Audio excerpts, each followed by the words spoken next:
Bonjour et bienvenue sur Original Comics. Aujourd'hui, quoi de neuf chez Panini Comics? Eh bien, plein de choses. Et cette semaine, eh bien, comme il y a beaucoup de nouveautés, on va séparer ça un petit peu en plusieurs vidéos. Et dans cette vidéo précise, on va s'intéresser plus spécifiquement à toutes les sorties liées au personnage de Black Panther. Vous le savez sans doute, le deuxième film eh bien, de Black Panther, Wakanda Forever, sort cette semaine. Et du coup, eh bien, Panini Comics met les bouchées doubles pour nous faire parvenir eh bien, plein de superbes albums sur la Panthère Noire. Du coup, on va commencer tout de suite, notamment eh bien, avec la sortie de la nouvelle intégrale sur le personnage qui va s'intéresser aux années 1989 aux années 1994. La particularité eh bien, de cette intégrale, c'est que pour le moment, ça va être la dernière intégrale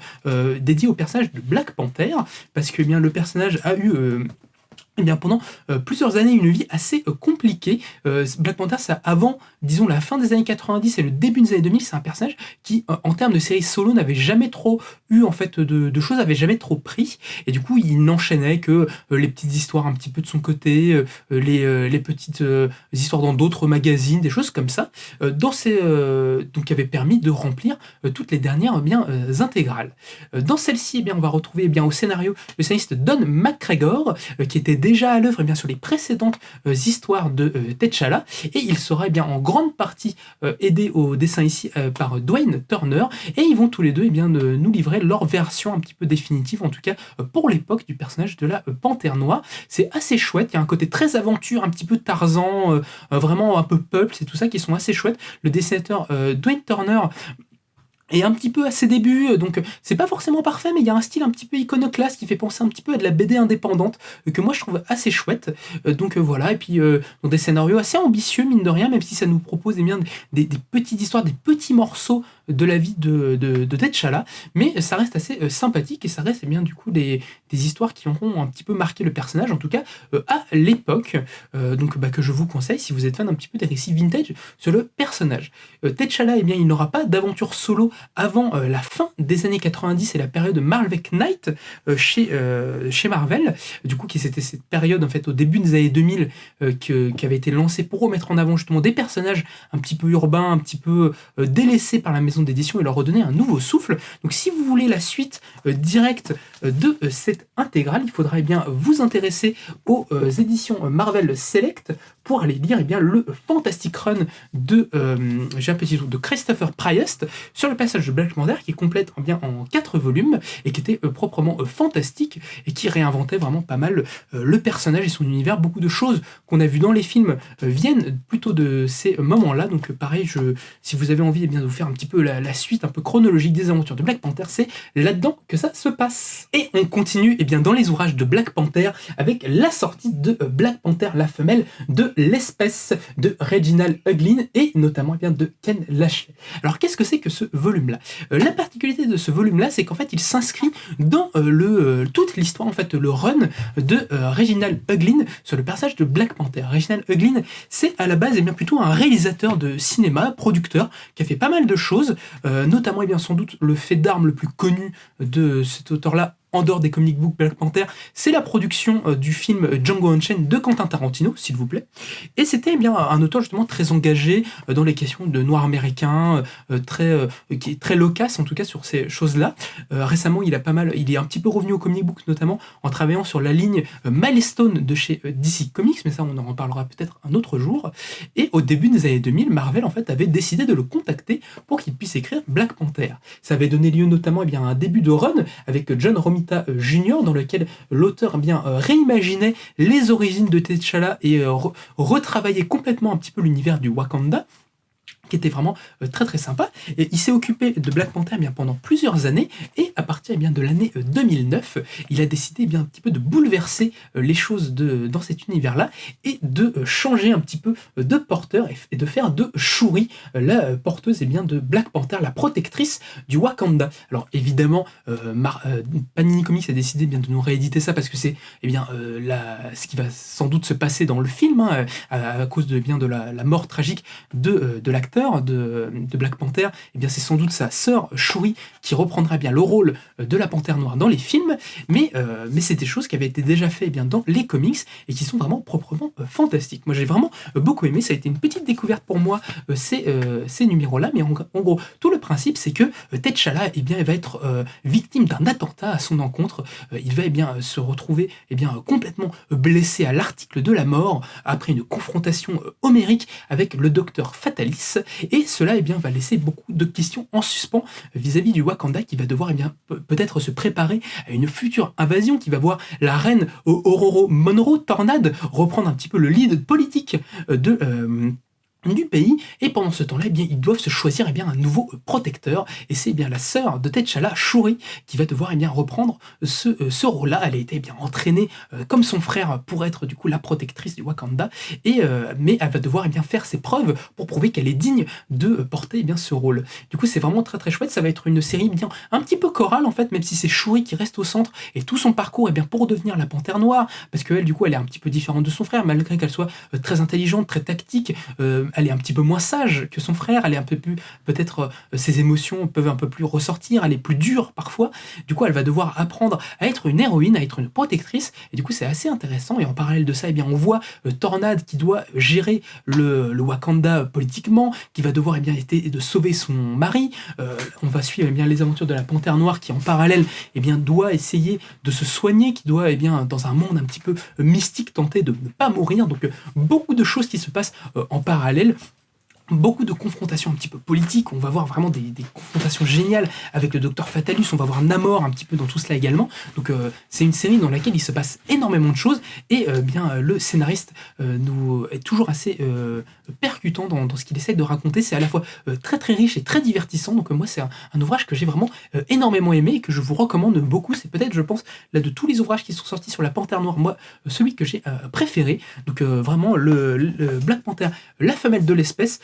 une proposition vraiment très percutante de l'univers du Wakanda. On continue eh bien, avec la sortie de la dernière série en date sur le personnage de Black Panther, Black Panther des ombres au tableau, scénarisé par John Riley et dessiné en grande partie par le dessinateur Juan Cabal. Du coup, c'est la dernière grande série en date sur le personnage qui fait suite eh bien, au run absolument grandiose de Ta-Nehisi Coates sur Black Panther, et bien Marvel continue un petit peu dans sa politique d'aller chercher des auteurs de renom pour travailler sur le personnage de T'Challa, en allant chercher eh bien, le scénariste oscarisé John Riley, scénarisé pour son travail sur le film 12 Years a Slave de Steve McQueen, pour nous écrire eh bien, le personnage de Black Panther. John Riley, c'est un auteur qui avait commencé un petit peu dans le milieu des comic books, qui s'était plus orienté vers le cinéma pendant plusieurs années, mais qui est revenu un petit peu dernièrement pour nous proposer des ouvrages vraiment assez fantastique, notamment qui n'est malheureusement pas encore sorti en français, mais c'est le The Other History of DC Heroes, qui est pour moi vraiment un chef-d'œuvre absolu, qui présente une version alternative de l'histoire de DC Comics, qui est vraiment génialissime. Actuellement, il scénarise aussi pour DC Comics la série I Am Batman, qui se concentre eh bien, sur l'un des fils de Lucius Fox, qui eh bien, reprend le costume de Batman. Du coup, c'est vraiment assez intéressant. Et après tout ça, eh bien, Marvel a décidé de lui confier eh bien, les rênes du Wakanda, et c'est vraiment assez intéressant. Tout le principe de cette série-là, en fait, c'est que nous allons voir le Wakanda devenir eh bien, une démocratie. Le pays, en fait, a décidé de s'ouvrir. T'Challa a décidé de renoncer un petit peu à son rôle de leader politique, même si eh bien, il reste le roi pour avoir une espèce de, de posture symbolique vis-à-vis du pays. Il reste toujours le protecteur du Wakanda, mais c'est bien un conseil élu qui va maintenant eh bien, prendre les décisions pour le pays. Tout ça eh bien, demande quelques adaptations. T'Challa n'est pas forcément encore très à l'aise avec cela. En tout cas, lui n'a pas envie de se mettre autant en avant qu'avant, mais certains de ces sujets, certains de ces conseils, du coup, lui mettent quand même une importance quand même toujours très importante. Du coup, il y a toujours un espèce de décalage avec tout cela que le pays doit apprendre à gérer. Mais en parallèle de ça, eh bien, T'Challa va apprendre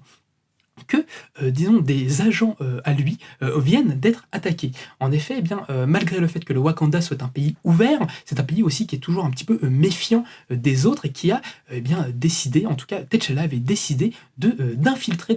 beaucoup de ces agents un petit peu partout dans le monde, au cas où une guerre pourrait se déclencher, il pourrait y avoir des gens déjà infiltrés. Cependant, certains de ces agents commencent à se faire attaquer, notamment l'un d'eux vient de mourir, et T'Challa va devoir apprendre ce qu'il en est, tout en gardant un petit peu cela caché, parce que c'est pas quelque chose de forcément très reluisant de dire un petit peu au monde qu'il les a espionnés pendant des années et des années. On part du coup dans quelque chose un petit peu plus resserré, dans une intrigue presque limite près du thriller psychologique, du thriller politique, plus que de la grandiloquence que avait pu mettre en fait Ta-Nehisi Coates dans ses dernières histoires. Donc on est quelque chose sur presque de plus intime pour le personnage, mais c'est toujours vraiment assez passionnant à suivre. J'aime beaucoup la manière avec laquelle John Riley caractérise T'Challa en espèce de roi un petit peu toujours très qui doute beaucoup de lui, qui est toujours très seul en fait, qui a du mal à nouer un petit peu des relations en fait, en tout cas où toutes ces relations qui sont nouées se terminent très rapidement. J'aime beaucoup comment il développe la relation notamment avec Tornade, son ex-femme, actuellement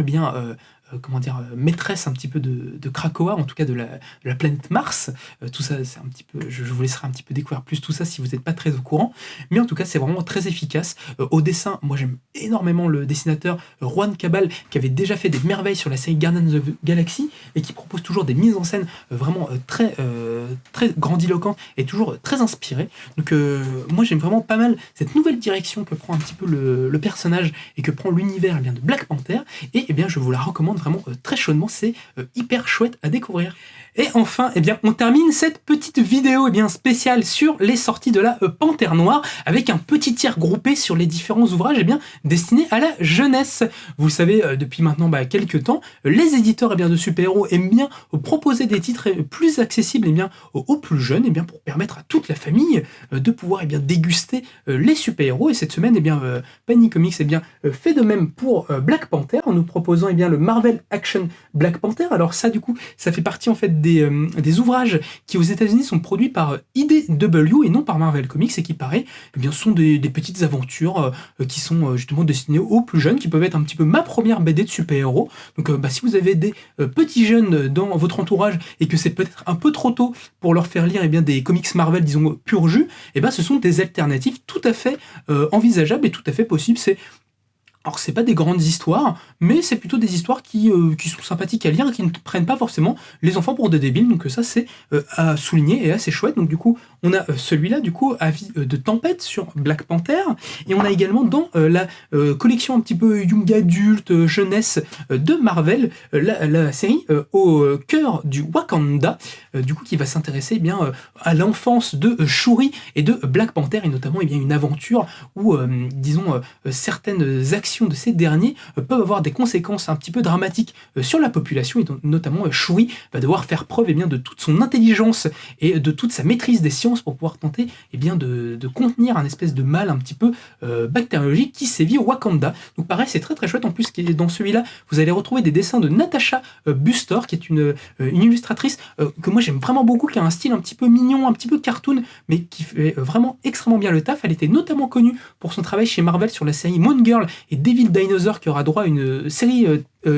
animée sur Disney+, je crois, dans pas très longtemps. Donc voilà, des très bonnes choses, pareil, ça plus orienté un petit peu plus young adulte, mais c'est toujours aussi sympa. Alors je vous avoue que moi je ne les ai pas tous lus en entier, mais en tout cas cette gamme en général est plutôt sympa. Donc voilà pour les ouvrages jeunesse. On termine avec la sortie, comme à chaque film, à chaque grand événement sur les personnages Marvel, avec la sortie du Marvelverse Black Panther. Du coup, vous commencez à connaître cette petite collection qui vous propose de découvrir les grands héros de la Maison des Idées dans une petite sélection d'aventures représentatives de l'esprit du personnage à petit prix, avec, je vous dis, un petit peu de tout. Vous avez des histoires plus anciennes, ici un peu les premières apparitions de Black Panther, notamment contre Ulysses Crow, et puis d'autres choses un petit peu plus récentes qui permet à moindre coût d'avoir une petite idée de l'univers du personnage en comic book. Et bien voilà, du coup, beaucoup de sorties sur la Panthère Noire cette semaine. On espère que vous réussirez à trouver quelques petits trucs qui vous intéressent là-dedans, que vous allez peut-être bien aller voir le film. Peut-être n'hésitez pas à nous donner vos impressions dans les commentaires, sans spoil évidemment, à penser un petit peu aux autres. Et voilà, tout ça est évidemment disponible dans le descriptif de la vidéo, où eh bien on nous rend visite au 49 rue La Cépède à Paris. On aura beaucoup de plaisir à vous y retrouver, à peut-être parler de quelle est votre série préférée sur le personnage de T'Challa. Moi personnellement, c'est le run de Ta-Nehisi Coates dont j'ai un petit peu parlé dans cette volume-là. Pas forcément très accessible, très orienté vers de la philosophie politique, mais diablement passionnant. Donc voilà, donc pareil, n'hésitez pas à nous dire dans les commentaires quelle est votre histoire préférée de la Panthère Noire, et puis on se retrouve en boutique pour un petit peu plus. En vous remerciant.